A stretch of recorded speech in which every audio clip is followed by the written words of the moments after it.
Yes, magandang araw. Ako si Ronald Albucote ng Provider News Online.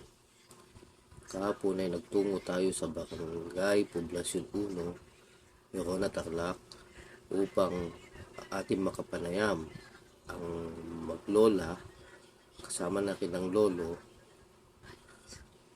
na sina Giancarlo Manayan na mayroong sakit na nasopharyngeal cancer.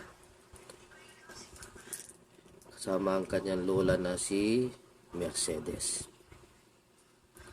Ngayon ating panoorin ang naging panayam kasama si Ruel Magkalas sa maglola at pati na ang kanyang lolo.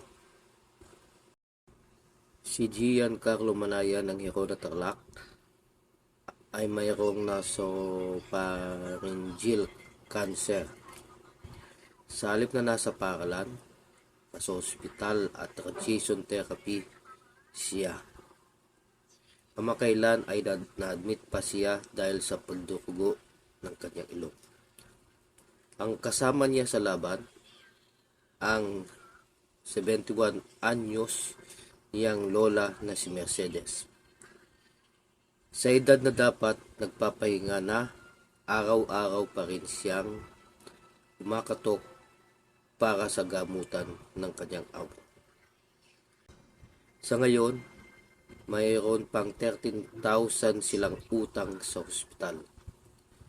Ang pangarap lang nila, makalakas si Gian at makabalik sa kanyang pag-aaral, kung saan ang kanyang pangarap ay maging isang magiting na pulis.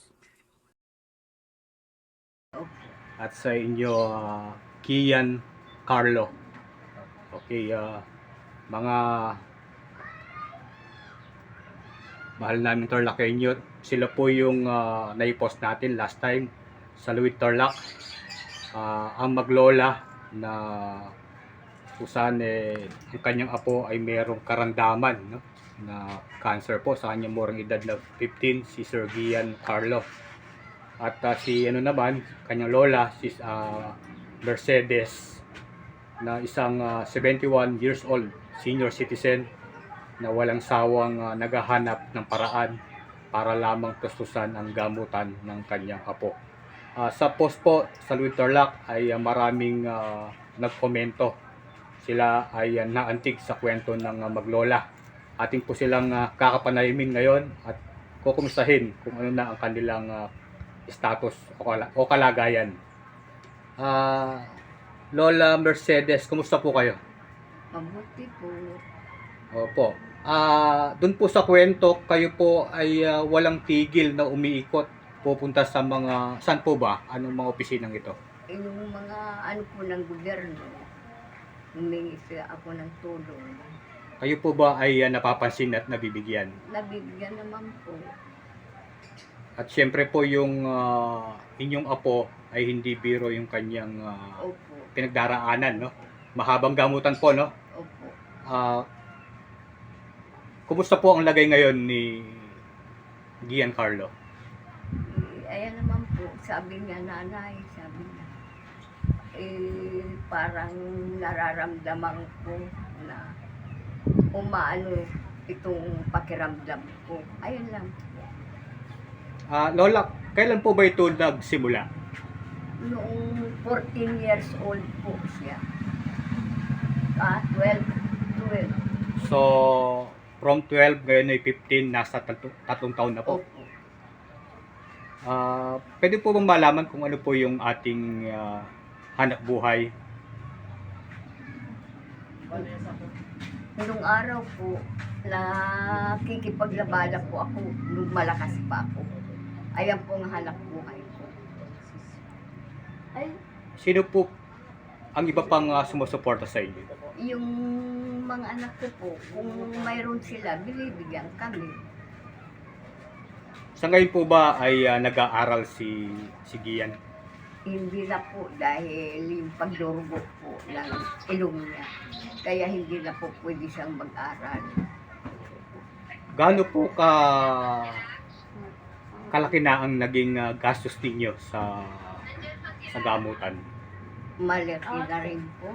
Kung saan-saan din ako naghahagilap ng pagpagamot ko sa kanya. Opo. Nakikinig po yung ating mga taga-subaybay, no?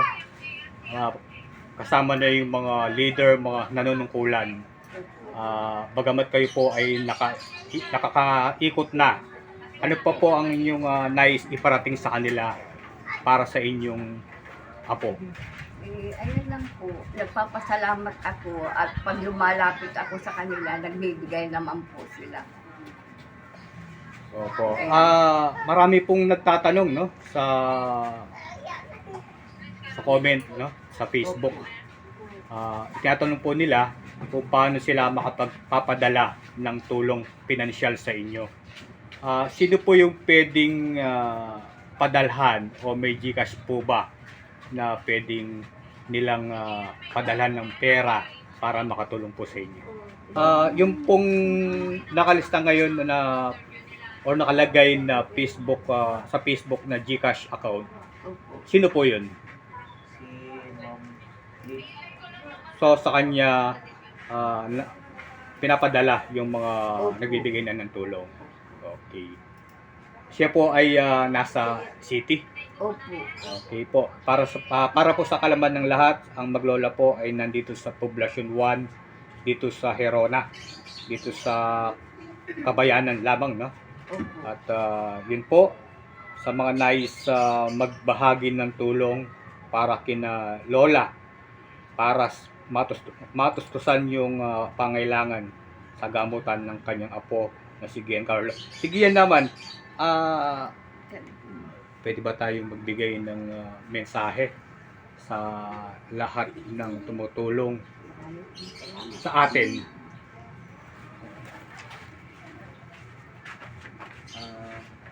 Nagpapasalamat. Maraming salamat po sa mga tumulong sa amin na nagbigay po ng mga Gcash.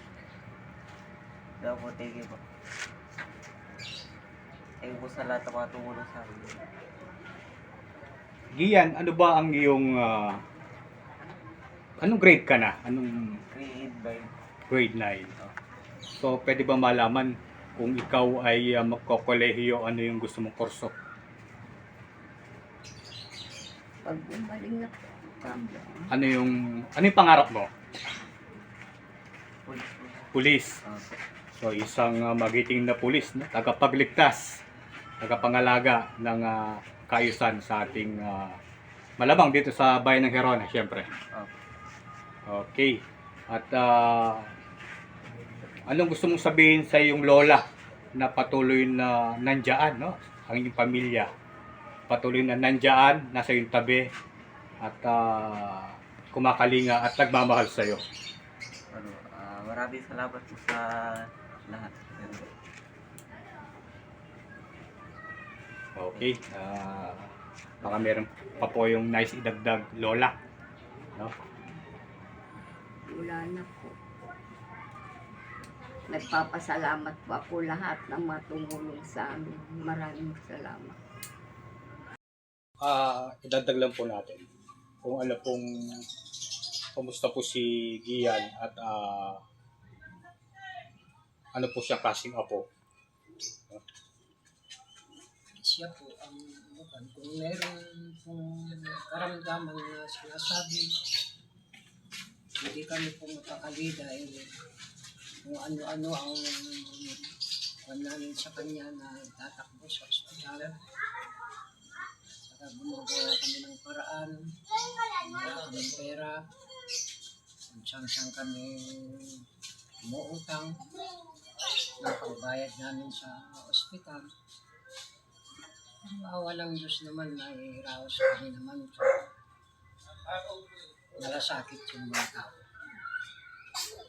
Sa mga nais pong tumulong ay nasa screen ang GCash number nila Gian. At kung hindi man makapagpadala ng tulong, ang isang panalangin para kay Gian ay isang malaking tulong na ito at sa kanyang pamilya.